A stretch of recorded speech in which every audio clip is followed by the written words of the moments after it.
lights out? Go find out.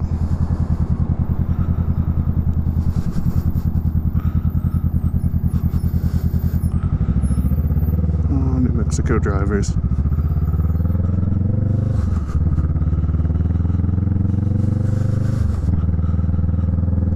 Quaint little residential neighborhood.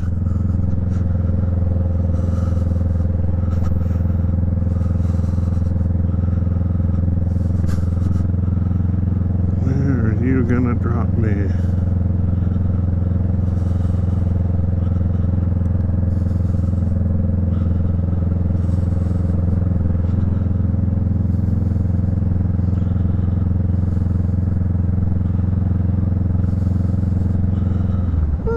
I'd wondered how to get to this park. Here we go.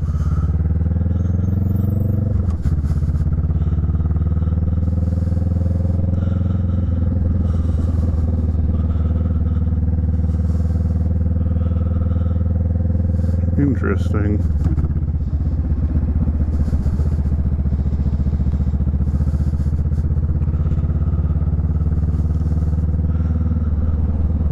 I wonder if that one light is really the only way in or out of this neighborhood.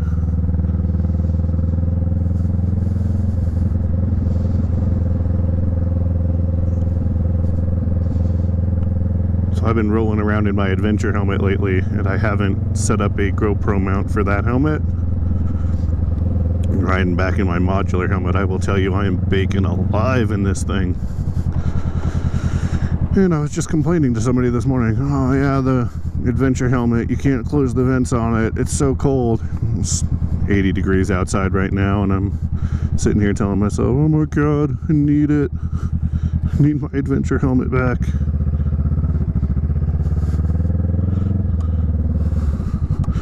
Ah, false neutrals.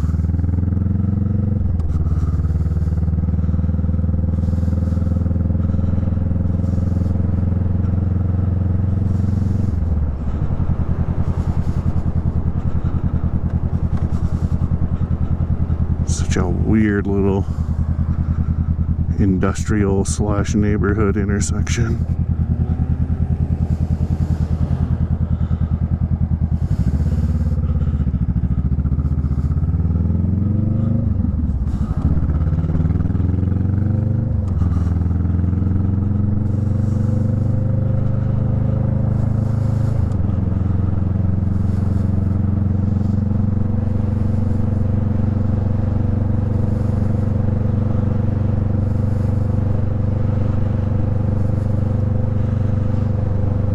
Yeah, really, overall, I absolutely love this bike. I think it was a great investment. I think it's a good starter bike. I think it's a good commuter bike. You know, it gets decent gas mileage, and it's super fun to ride, if we're being honest. I've owned quite a few motorcycles in my day, and not all of them were fun. But I think that's the reality of any sort of vehicle ownership. I had my Jurassic Park Jeep back in the day, my Ecto 1. They were fun to drive. They were not fun to own. I think this ticks both the boxes fairly well. Fun to own, easy to work on, fun to ride. I'm ever grateful for the fact that my modular helmet has a built-in sun visor, where that giant ball in the sky would be baking the unholy hell out of my eyes right now. You never quite appreciate the ants getting burned by the kid with the magnifying glass when you're young, until you wear glasses and you go out in the bright sun and you feel that happen to your retinas. This is a prime example of what it's like to ride in Albuquerque, as people just drive right into the intersection even though there's no room on the other side. I would not be surprised if by the time this light turns green, there's a whole slew of cars blocking me. These people are at least nice enough to not go though, so good on them. I'm gonna get out of your way. You know what's the best thing to have immediately after A stoplight? Stop sign. It's an all-way though, so we're just gonna mosey on down.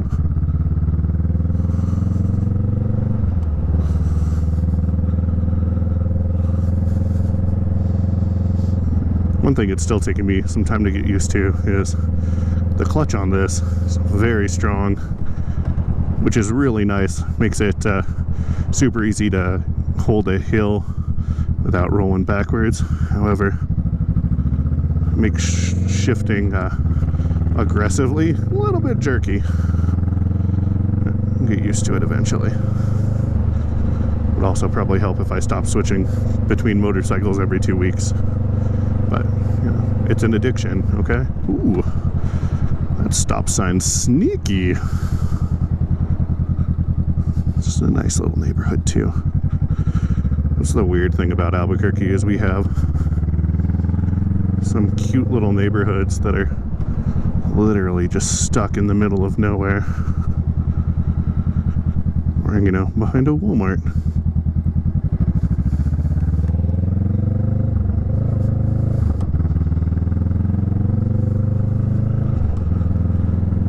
Neighborhoods like this get me super paranoid though. Some idiot is gonna pull out and take me out. Oh, these are fun. And this is what happens when your city planning doesn't quite match up between districts. We've got a road, we've got the same road there, but it doesn't line up.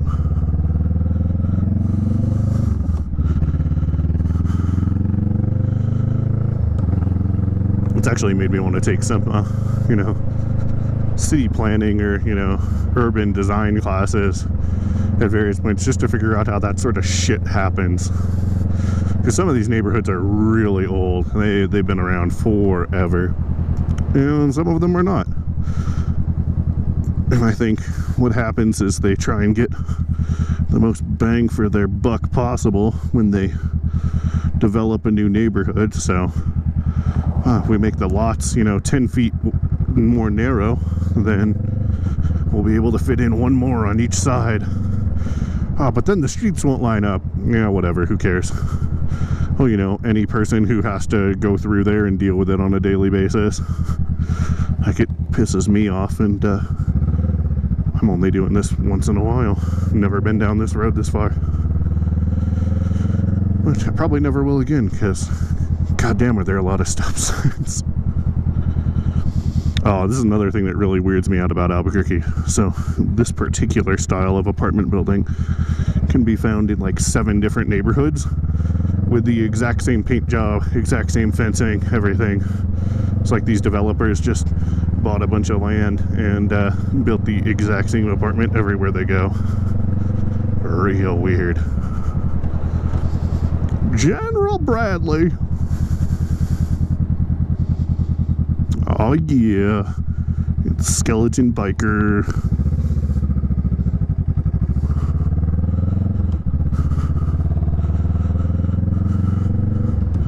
Hey, that looks like a real street.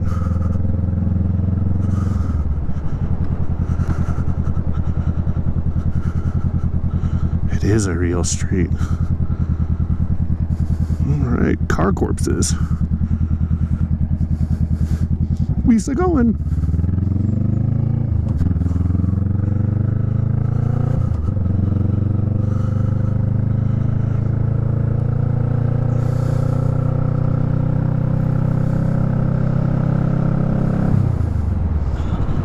Okay, guys, I believe in you.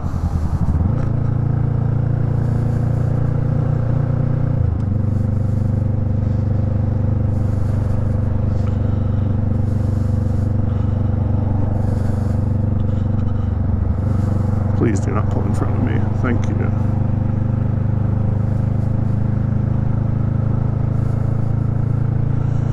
We're just going to go for a nice leisurely ride now.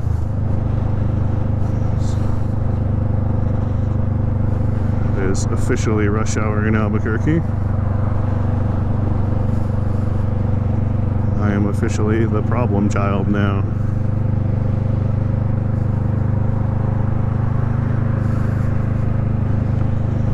I will say is city riding will make you the most paranoid motorcyclist you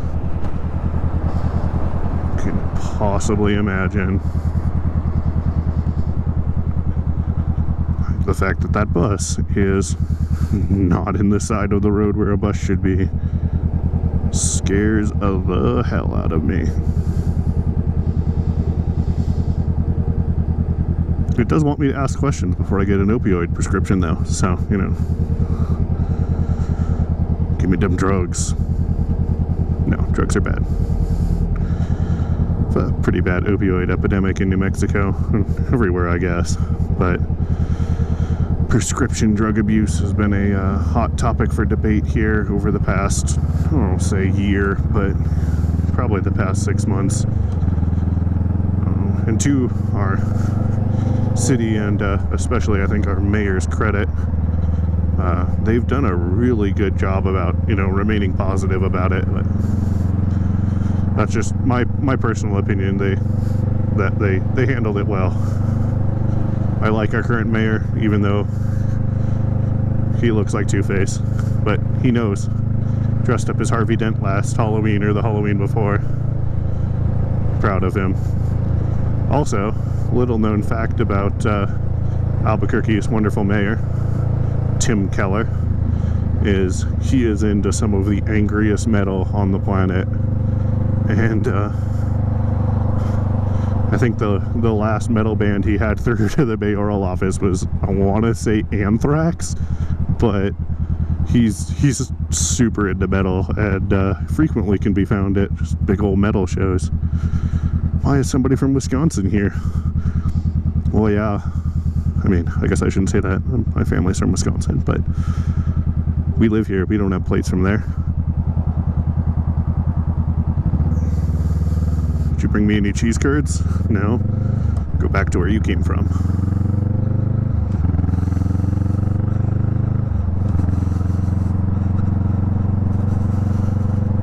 This is one of our Honda dealerships here in town. It's R&S Honda. Good folks there. Very nice.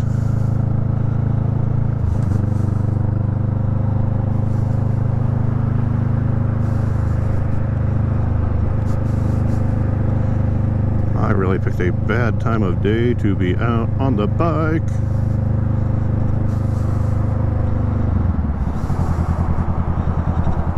That was my following distance, bro. Like, I really didn't want to give that up.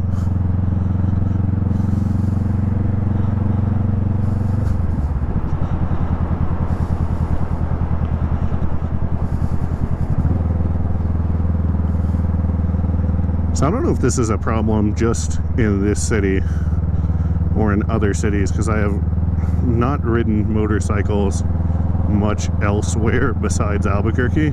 I've driven everywhere, but you pay attention more to traffic when you're on a motorcycle. But people feel the need, especially between these like super short stoplights, like that light will be red and this light will be red.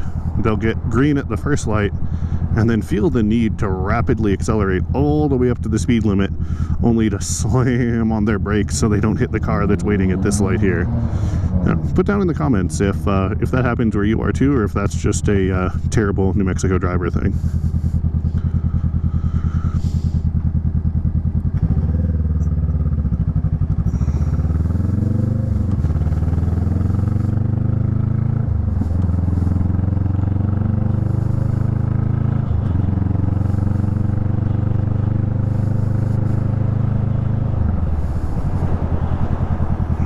God.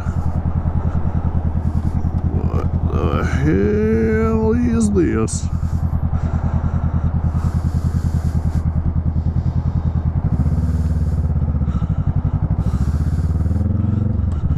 So this is the kind of stuff that I was worried I was going to run into getting close to that other Walmart.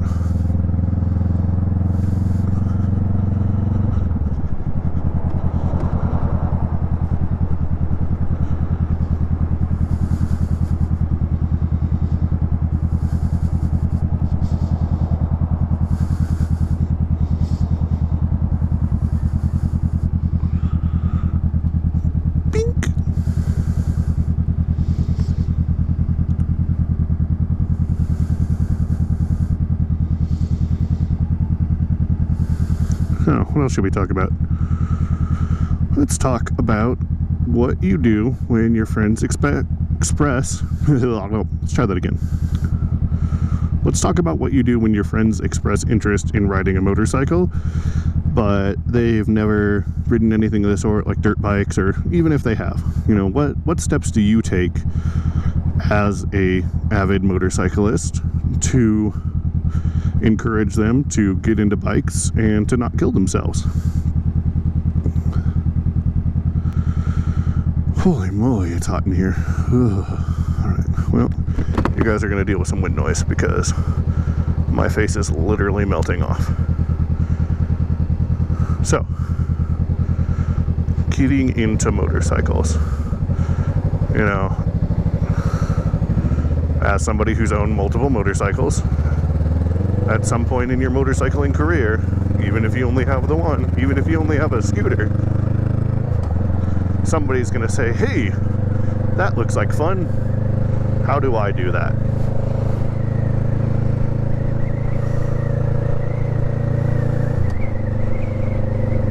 What do you do then? So, the first thing I do is I ask them, have you ever sat on a motorcycle?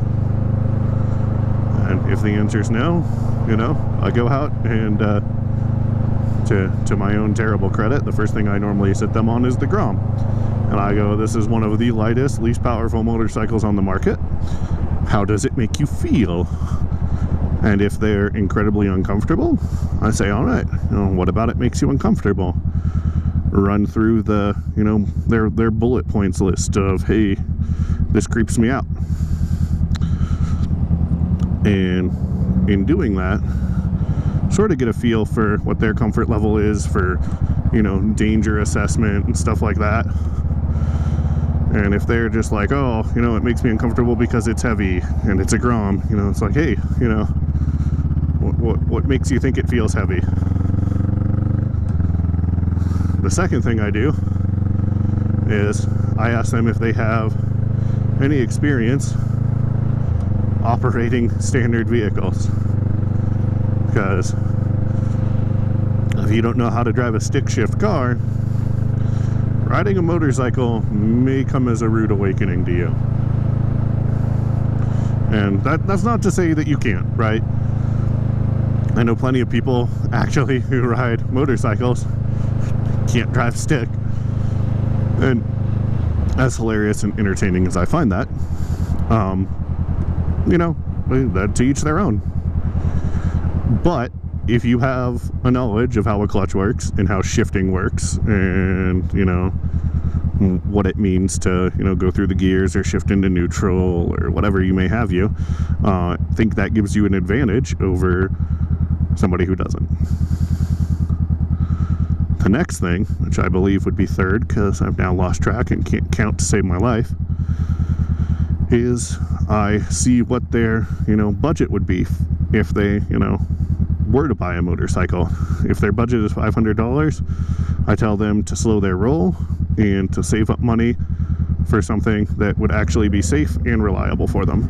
Because we all know for $500, you can buy a used bike. It is not going to be anything that anybody who rides for any amount of time would enjoy riding. I've ridden $500 motorcycles. I've rebuilt them. They're death traps. So that's something that I ask any person that I know, friend or not, to consider if they're considering buying a motorcycle. Is I think the bare minimum budget is $1,500. That gives you some wiggle room. Not to say you can't buy a safe bike for under that, but I think that's really the entry level to have cash in hand for negotiating for a safe motorcycle. Now, if they go budget's no option, you know, all the better. That's going to get them the appropriate safety gear. That's going to get them, you know, everything they could possibly need. But, hey, doggy. If they don't have the money to buy a safe motorcycle to start, they're definitely not going to buy a safe helmet, or safe jacket, or pretty much anything, what have you. So, whee! Where are we going, guys? Why aren't we going? Oh, there's a wreck.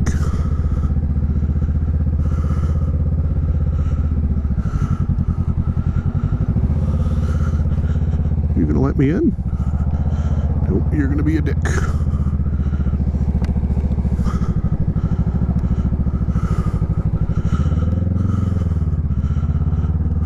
I'm gonna come over and then I'm gonna let this person in. How do you like that? And we're off.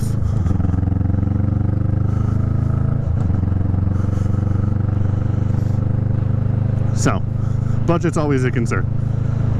Now, this is something that I know not everybody's comfortable with, and other moto vloggers have talked about how they absolutely try to avoid doing this at all costs, but I enjoy teaching people things, so I'm frequently stupid and do this. If one of my friends wants to learn to ride, I say, cool, I'm gonna hop on my bike, probably the Grom, because it's my baby, and you know, we're gonna go to a parking lot and I'm gonna get you comfortable with the clutch. And I sit there and take a page right out of the MSF book and go, all right, you're gonna let the clutch out till it starts to roll forward, you're gonna pull it back in. You're gonna let the clutch out till it starts to roll forward, you're gonna pull it back in. And I get them used to finding the friction zone on the clutch and you know, all the basic clutch control, because that, I think, is the thing that is the biggest hurdle for new motorcyclists to overcome. You know, many motorcyclists say, you know, any idiot can ride a motorcycle in a straight line, but it's learning clutch and throttle control that really is what sets you apart. So that's something that I try to instill in the minds of those who are wanting to get into it immediately. Is, hey, this is your lifeline right here. It completely controls the power to and from the engine, and it's going to be the difference between you wrecking and you not wrecking. So get used to it, get used to the feel of it, and, you know, really make it your own. That being said, you know, after that, I'll slap a helmet on them. So I'll have them do basic maneuvers, you know, start and stop, go from one end of the parking lot to the other, you know, go down there, pulling the clutch, pulling the brake, stop, repeat, you know, waddle your butt around to face the other direction. And then once they've got start and stopping going, we'll have them start doing little turns.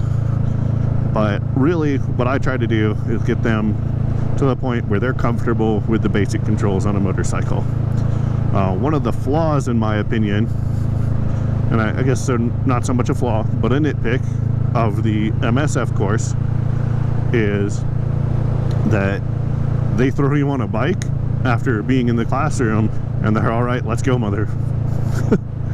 And that's something I think can overwhelm a lot of people. And when that happens, you panic.